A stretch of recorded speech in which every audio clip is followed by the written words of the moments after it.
हर monopoly stock profitable नहीं होता है। कोल इंडिया 82% मार्केट शेयर है, ये इसका ग्राफ है। जोमैटो फूड डिलीवरी में 55% मार्केट शेयर है, ये इसका ग्राफ है।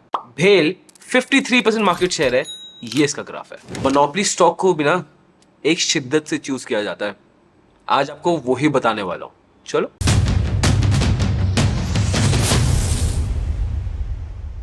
सबसे पहला पॉइंट है अवॉइड पीएसयू स्टॉक्स प्लीज। अब पब्लिक सेक्टर स्टॉक से तो मेरी दुश्मनी बहुत टाइम से, और आप व्यूअर हो तो आप जानते हो कि मुझे पीएसयू स्टॉक्स बिल्कुल ही पसंद नहीं है।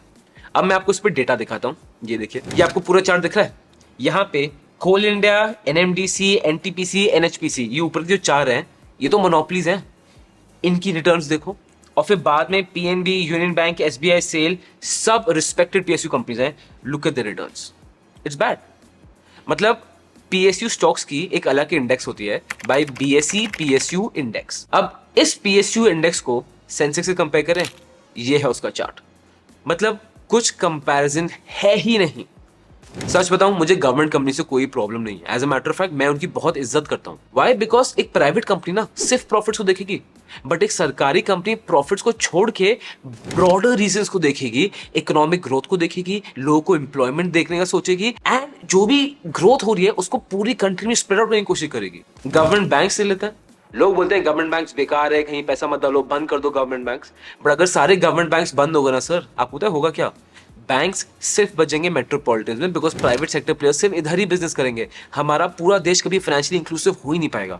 सो एज अ पर्सन मुझे गवर्नमेंट कंपनी से कोई भी प्रॉब्लम नहीं है, बट एज अ इन्वेस्टर मैं देखूंगा सिर्फ प्रॉफिटेबिलिटी। और प्राइवेट सेक्टर्स के लिए प्रॉफिटेबिलिटी नंबर 1 रहती है। गवर्नमेंट कंपनीज के लिए प्रॉफिटेबिलिटी के अलावा भी बहुत रीजन होते हैं टू थिंक अबाउट। और एक सेकंड, अगर आपको ये चीजें यूजफुल लगी जो मैं आपको बता रहा हूँ, कमेंट बॉक्स में लिखना पक्का है, हर्ष मजे आ गए। प्रॉमिस देना आपसे, प्रॉमिस आई है। सेकंड पॉइंट आता है avoid stocks with poor profitability growth. हम देखते हैं कि मोनोपोली है तो बस बढ़िया है, बस मोनोपोली बिजनेस चाहिए, बढ़िया है, बट उनकी प्रॉफिटेबिलिटी चेक करना बहुत ज्यादा जरूरी है। मैं आपको एग्जांपल दे रहा हूं भेल का। भेल का मार्केट शेयर इज 53%, जो हमने पहले भी डिस्कस किया था।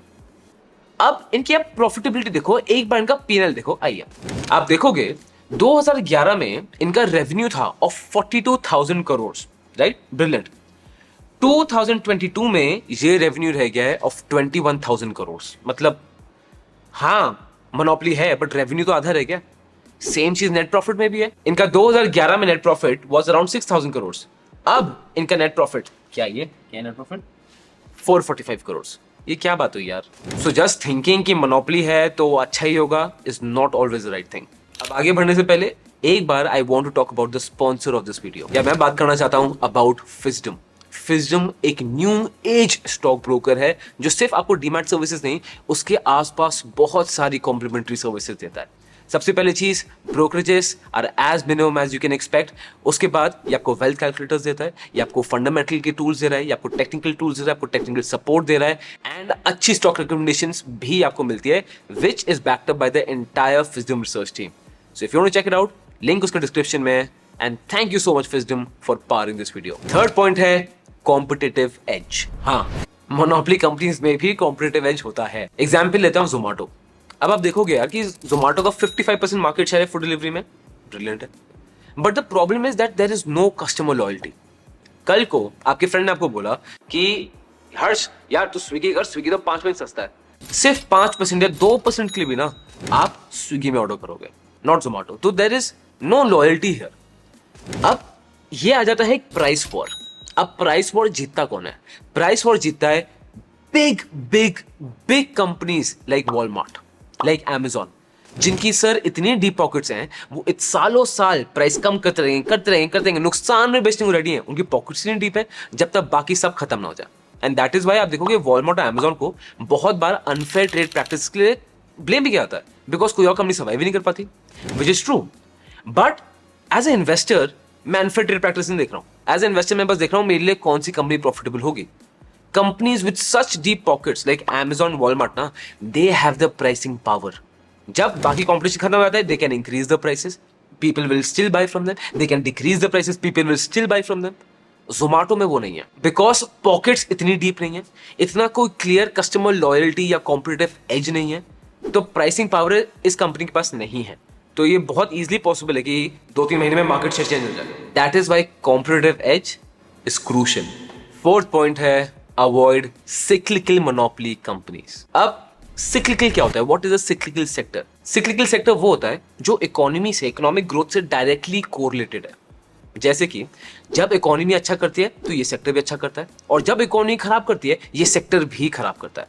इसकी एग्जांपल्स आपको देता हूं. Steel, textile, auto components, then hotels, restaurants, closing chains, ये सब सिक्लिकल सेक्टर्स में आता है. स्टील का एग्जांपल लेते हैं.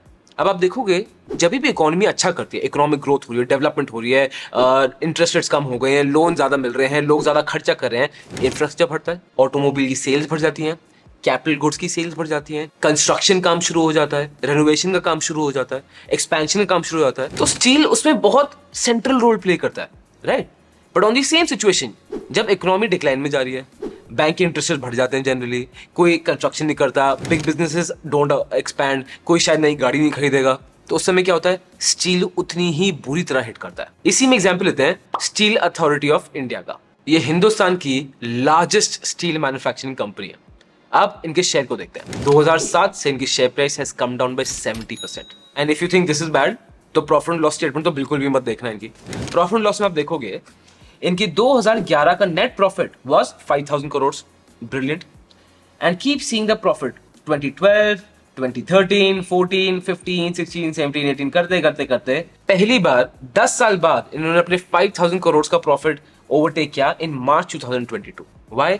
Extremely cyclical. आप देखोगे 2021 से जैसी इकोनॉमी बहुत हेवी ग्रोथ स्टेज में थी, एक्सपेंशन स्टेज में थी, आपको क्लियरली यहां दिख रहा है. तो फिर व्हाट आर द पॉइंट्स जो एक मोनोपोली कंपनी में होने चाहिए? बट बिफोर दैट प्रॉमिस याद है ना, वीडियो अच्छी लगी कमेंट बॉक्स में क्या लिखना है? हर्ष मजे आ गए. एक अच्छी monopoly company should have a competitive as.